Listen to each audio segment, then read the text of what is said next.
Man, if you are squatting once or twice a week, maybe even 3 times a week, I feel for you, man. Because that means you are working really, really, really hard. The thing with squatting every day is that I can get away with very small amount of volume every single day because the accumulated volume for the week is very high. And so I just do a little bit every day and the total volume for the week is very high. If you drop that by half and you say you're doing 3 days a week, that means your per session volume is double to make up for the same volume per week that I would get in a squat every day program.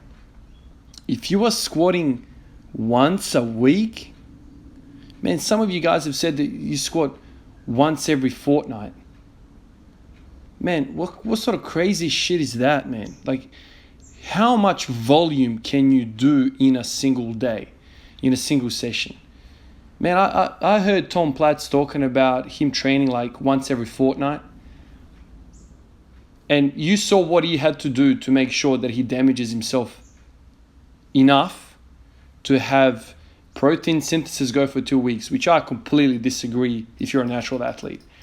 Protein synthesis happens maybe for 2 or 3 days after the trauma or after the training session. If you're waiting more than 2 days or 3 days after, you're basically just deteriorating. You're not gaining anything, and you could be doing another session.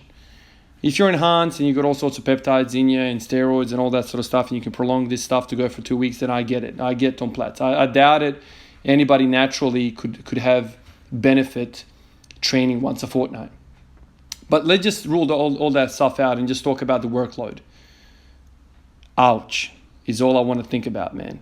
Because I just did the pig squat routine 2 days ago. This is 48 hours after. And I'm in agony. Like legit, my adductors are sore, my glutes are sore, my quads are sore, my hamstrings are sore as well. Everything's sore. My rectors are sore. Everything's sore.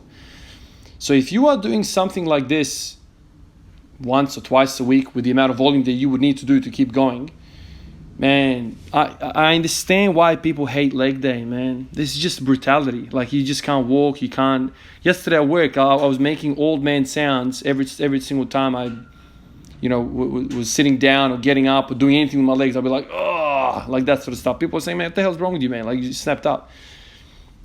Leg day, man. Like, it's the universal, like, expectation that leg day is going to ruin you. I don't feel this anymore. Like, I don't have these type of days anymore because I get my, like I said again, I get my volume through frequency. I feel for you guys, man. I honestly feel like it is easier to squat every day. I come in here every single day and do 1 or 2 sets or whatever the case might be of heavy weight or whatever. And I'm basically done. I'm not disrupted. I can just go about my daily routine and whatever and just be normal.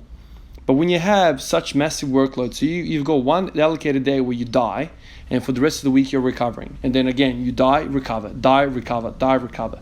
It's very hard for biology to catch up to that and get accustomed to that because you're going from extreme rest to extreme performance. Whereas with my squat every day kind of thing, my body knows that every single day we're going to squat, and so there's no surprises there. Man, if you're squatting once every 2 weeks, man, Jesus Christ, you're going to be snapped up all the time. You're going to be sore all the freaking time. This is why I think everyone should be at minimum 3 days a week, man. You should be squatting. You should be doing the exercises which cause you the most amount of grief if you don't do it for a long time. Minimum 3 days a week. Like that, to me, that's like minimalism. Man, if you're doing that, that's minimal.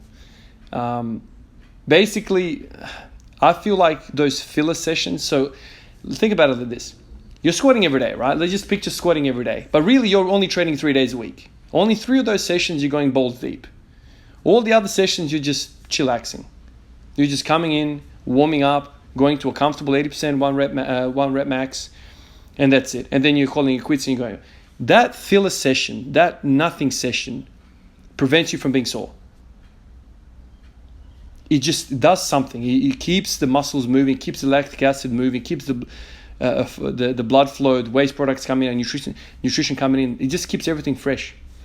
I don't get sore. People tell me, you must be sore all the time. No, I haven't been sore for 500 days. I only get sore when I have huge increases in performance like this, where I don't do anything like this for a while and then I do it. Same as somebody on a 1 day per week squat routine. I haven't done anything for 6 days and with legs, and now I'm just banging out like crazy volume.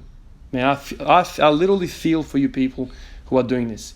And I just want to offer you a suggestion just to increase your frequency. Even if you do not do anything crazy on those other sessions, call them filler sessions.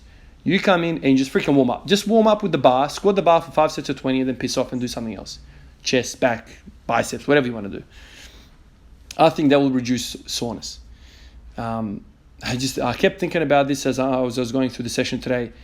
Man, these people, man, suffering, man, they're suffering. Anyway, guys, that's on my mind today. I'll catch you guys in the next one. Peace out.